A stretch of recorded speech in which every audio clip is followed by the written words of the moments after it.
Good morning, everybody, and welcome to the Student Hub Live, the Open University's online live interactive platform to facilitate academic community. Well, this is our OU-wide Freshers event, and my name's Karen Foley. I'm a lecturer here at the Open University, and I will be presenting today's programme for you.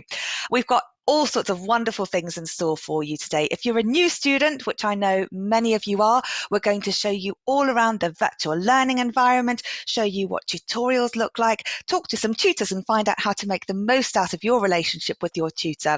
And we'll also be talking about things like time management and staying well in your study. We have colleagues from the Open University Students Association joining us today and heaps more. But we're going to start the day by introducing you to some of the key people at the university, our Vice-Chancellor and Pro-Vice-Chancellor. But before we do that, let me just explain to you how today's session is going to work. So a lot of you are new and you're super excited about your studies. And we've got some things for you to participate in today. So in addition to my guests that I'm going to have on my virtual sofa here, talking to about the various topics we've got lined up, you can ask questions to those guests and of each other. And you can do that in our chat pod. So you can talk about whatever you would like to talk about, ask any questions, and use this time to make the most of connecting live with many other Open University students.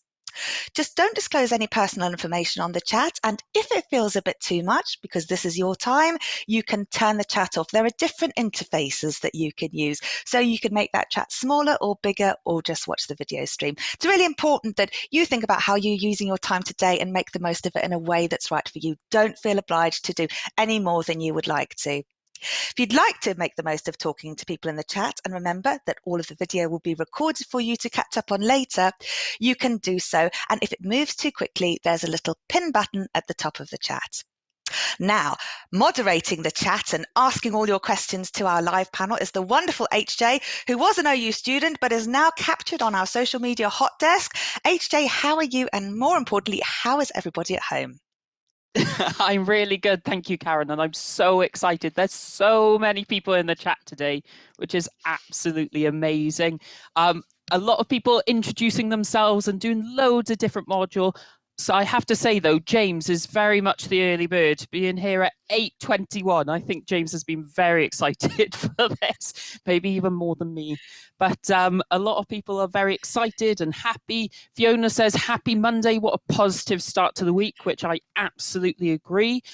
We've got Aditya hailing from India, and Aditya lives in a town famous for sweets, which sounds absolutely amazing. I don't know how they'll keep me away now I've heard about that. And we've got other people as well. Jade's hailing from Yorkshire, Laura from Exeter, Alexander from Germany.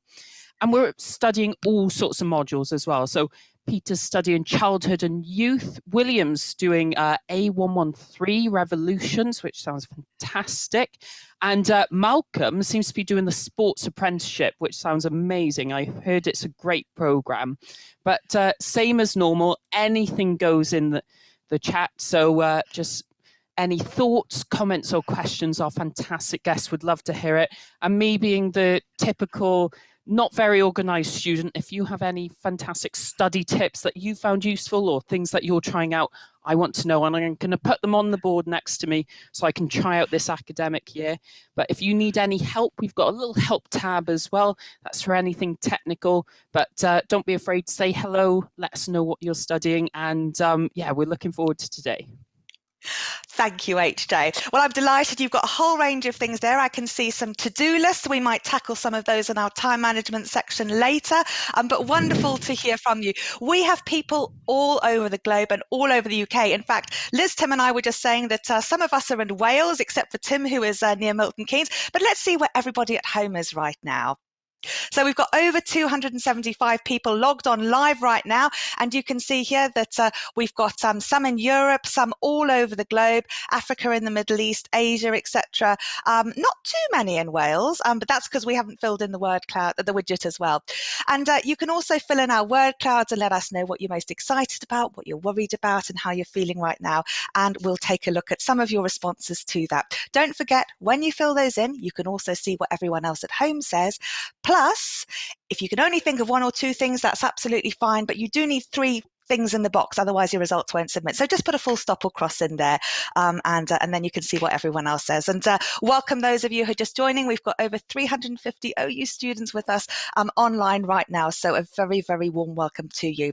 Let me introduce you to our Vice Chancellor and our Pro Vice Chancellor students. I'm joined by Tim and Liz. So thank you very much, Tim Blackman and Liz Marr. Tim is our Vice Chancellor and Liz Marr is our Pro Vice Chancellor student. So if you've got any questions for them, they've said that they will try and answer them. So do let us know in the chat. But I know you're just getting to meet everyone and it's all very exciting. So I have some questions lined up. My first question, Tim, is many universities now with this pandemic are doing distance learning right now. And in some institutions, they sort of see distance learning as inferior. There's been lots of debate about this. So my question to you is, why should students be confident in the OU? Hi, Karen, and hello, everybody. I'm really pleased so many of our new and many of our continuing students are joining us this morning. So a huge welcome to the OU, and it's terrific just to see how excited you all are about starting study or coming back to study. That's fantastic. Yeah, it's been quite interesting just watching this kind of wave of online learning, not just in universities, but in colleges and schools as well. And in the OU, we've actually got alongside and supported quite a few other institutions with developing their capability to teach online, because we are the experts. And I think the straightforward answer to your question is we do it best at the OU.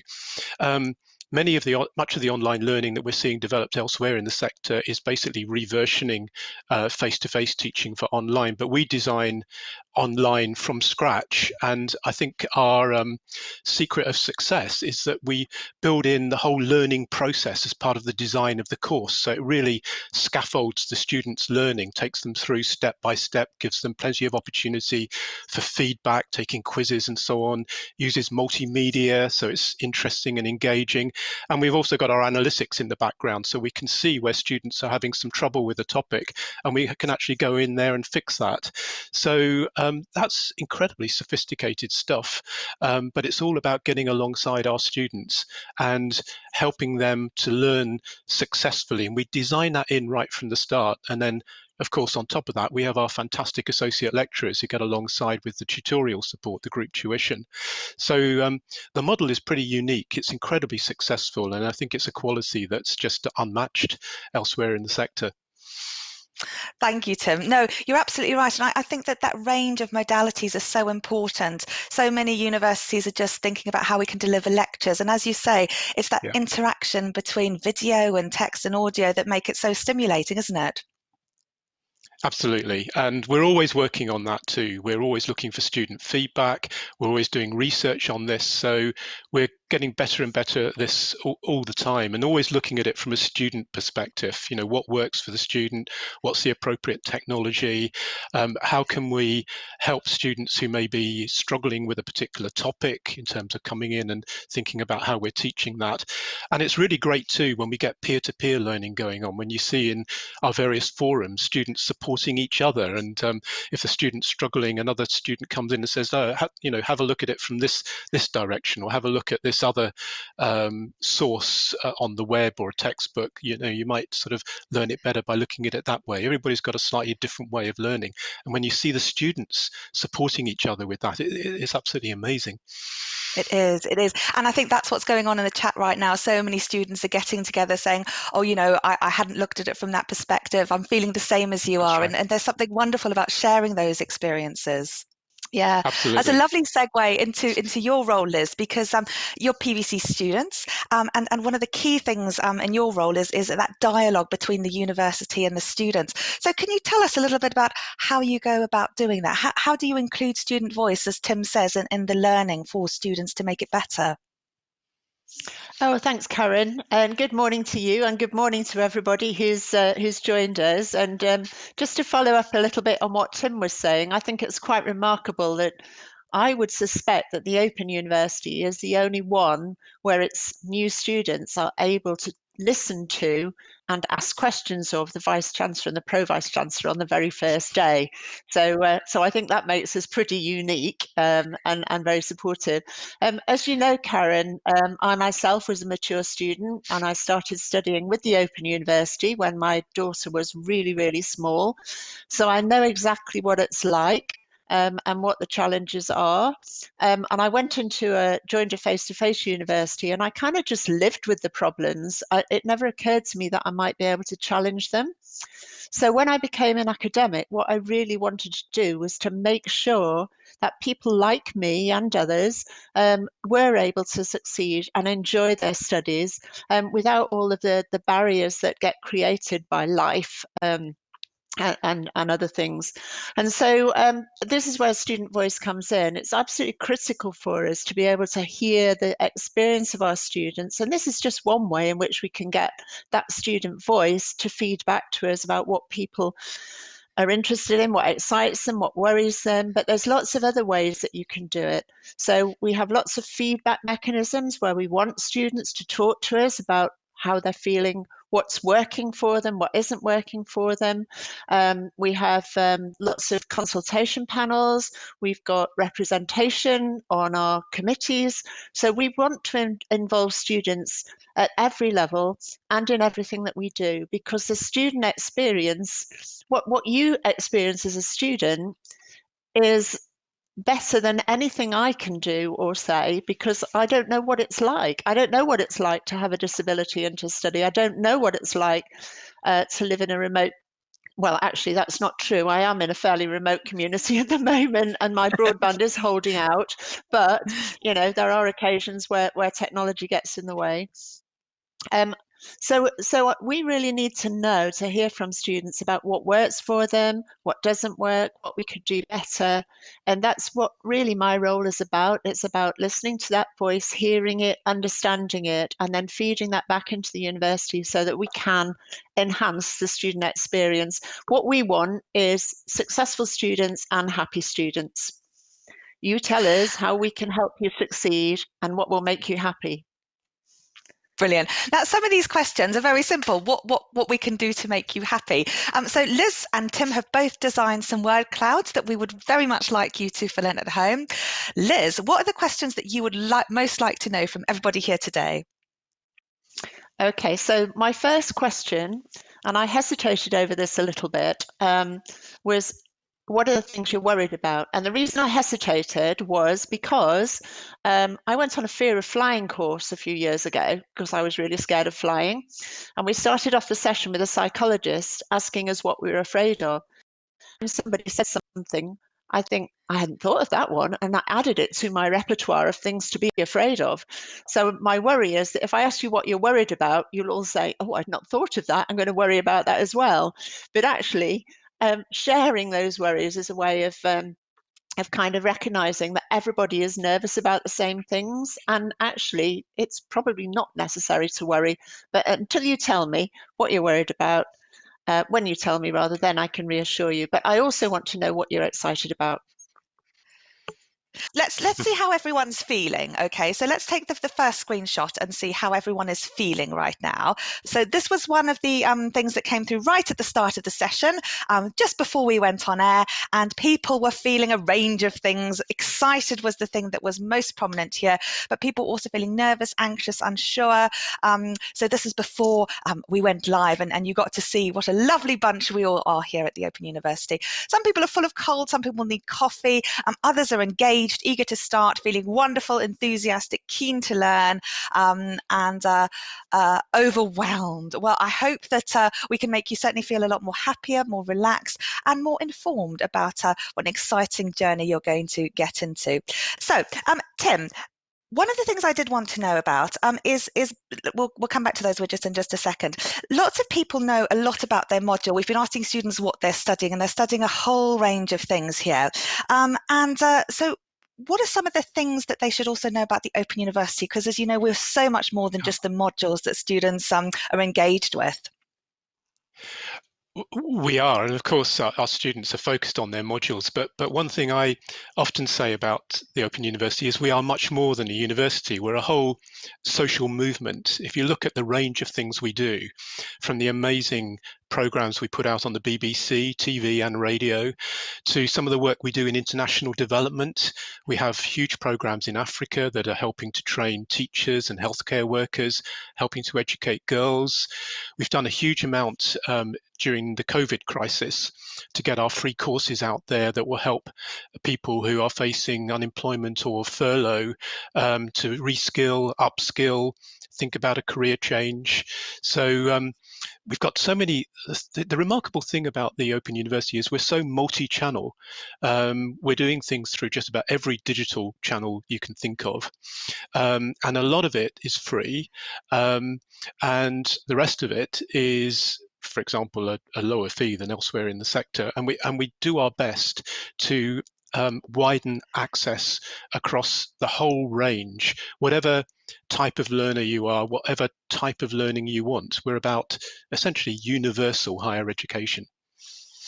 And there's been so much going on in terms of COVID as well that we've been able to reach out, from things like, colleagues in the chemistry laboratories making hand sanitizer for the hospital in Milton Keynes, to some of the international development work, and also things on TV and radio. I mean, the support and help have been phenomenal, which is because of the OU mission, isn't it?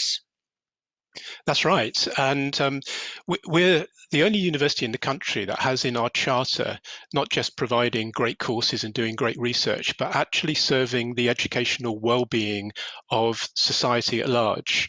And that's one reason why we do all our work with the BBC, for example, is that we can get to millions of people and inspire them. Many of them do then come on and choose to study with us, but others just start thinking in a different way, thinking about an issue in a different way. If you take what we did with Blue Planet 2, for example, the OU was essentially responsible for sparking a whole movement to stop using plastic straws. When they saw David Attenborough explaining what it was doing to wildlife across the planet. And we've got that ability to engage the public and for the public to start thinking about some of the big challenges we have, and getting out there and acting on it. It's been amazing. And things like that, often when we see the end of a program, we see that OU logo and the academics consultants, who've helped support that range of programming. It's amazing to think of the impact that the Open University is having on the whole world. Liz, Yeah. we've got your widget. All right, sorry, Tim. We've got your widget Sure. ready, Liz, here, and also Tim would also like to know about why people are studying at the OU. But first, let's look at what are you worried about, and let's see, Liz. There's lots of things coming up here. The main one is failing and time management and falling behind. Other things like age, meeting deadlines, collaboration, my workload, bad memory.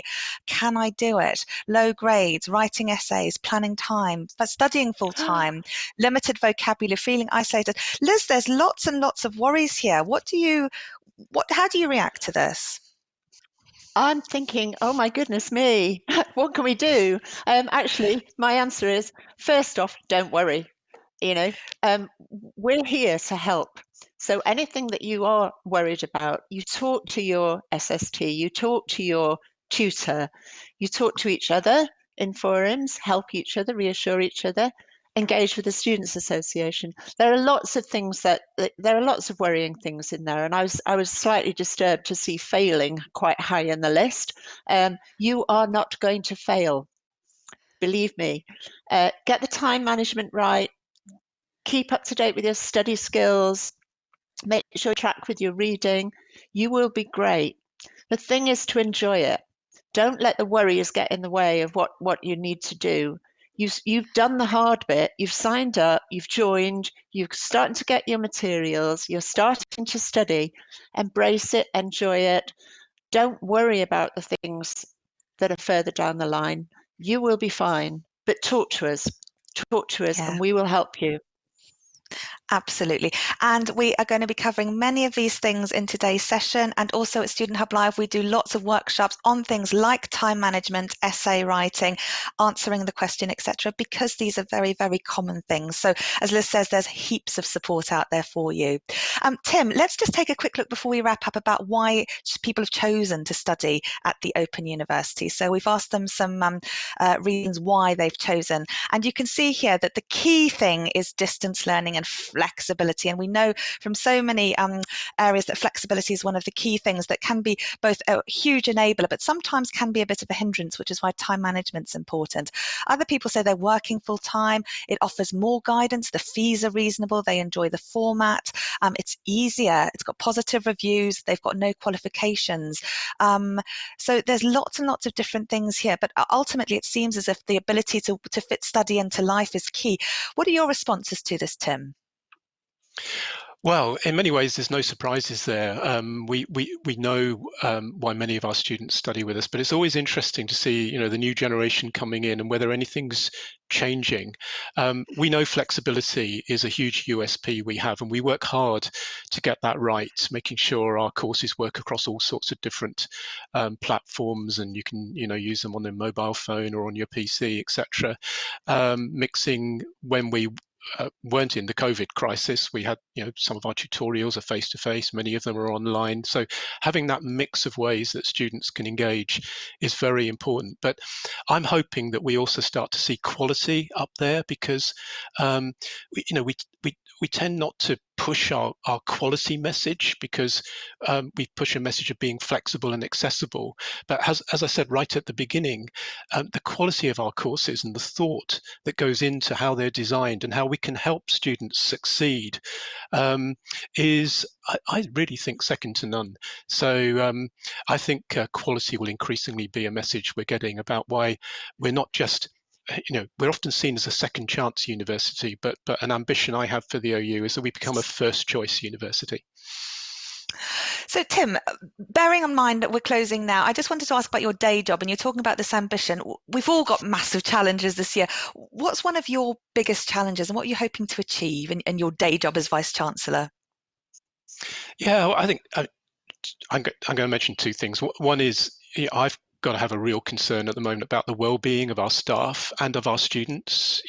Things are really tough at the moment, and we've got to make sure that when staff or students need that extra bit of help, that help and that support is there, and that's a big priority for me. But a second thing I'll just quickly say is that we're working on our new strategy. We need to develop our new 5-year strategy, and we're going to be doing that over the next few months. What direction should we be going in? How should we do that? How do we stay ahead with our innovation and support for students? And we'll be working closely with the Students Association, USA, on that. So I hope our students will get involved in USA, and through that you can have a real say, not just about the day-to-day of how your course works, but also the future strategic direction of the OU. Brilliant. Thank you so much, Tim. Big job for you there. So everyone at home worried about some of the things, just think of Tim and the strategy, but also bearing in mind it's been so important for the Open University to always be innovative. I think sometimes we forget, how innovative the OU is, and at times like this, when other people are doing distance learning, and we really do see the strengths of the OU. Liz, I'm going to ask you, but I'm going to show you as well what people are most excited about, just to take the edge off that worries widget for you. And then I'm going to ask about your most challenging thing. So you'll see here, there's lots more words that people are very excited about. Let's take a look. Learning is key here, meeting new people, getting started, knowledge, some wonderful things here. Liz, I'm not sure if you want, making friends, that's nice, achievements. So there's lots and lots here. Anything you'd like to pick up on, Liz, and what's your biggest challenge in the day job as Pro Vice-Chancellor students? So I'd like to pick up on the fact that there are many more words in this one than there are in the worries one. So that's really good. So there's clear excitement there. I was thinking about my challenge, and actually my biggest challenge during home working is not eating cake. I know cake is very important to Student Hub Live viewers. So that's my challenge, but I prefer not to think about challenges in my work life because I believe that we can do what we need to do. So I think about objectives. and my objectives on student success, I'm really focused on. Objectives for this year are around access, participation and success. So ensuring that those students who perhaps have come from more challenging backgrounds, who might have not had the access to opportunities that others have had, to see how we can make sure that they succeed. I'm particularly concerned around equality and diversity and inclusion, and how we can ensure that we are an inclusive community, and that we're an inclusive, we are an inclusive, welcoming community. But I think, you know, there's always more we can do. So that's my other one, really. So yeah, they're not challenges, they're objectives. It's all how we frame these things, isn't it? Well, Tim and Liz, that is absolutely wonderful. I don't think there's any other university that would live stream from your own homes at 10 o'clock on a Monday morning to welcome all of our excited new students. So thank you both so much for coming on. I think this has been absolutely wonderful. And good luck with everything. And you're doing an amazing job. And I think all the students are super grateful for the ways that you're making the university an even better place. Thank you. Thanks, Karen, and good luck, everybody. Yeah, good luck. Thanks. So I hope you enjoyed that. We're going to now take a short video break, and then I'm going to introduce you to some wonderful students, some of whom you may recognise, some of whom you may not. And we're also going to go to HA and see what's been going on the hot desk. There's lots of you here, and we're going to show you a quick video break. If you haven't already, grab that cup of coffee that you're so desperately in need of, and we will be back very, very soon for more live chat. See you then.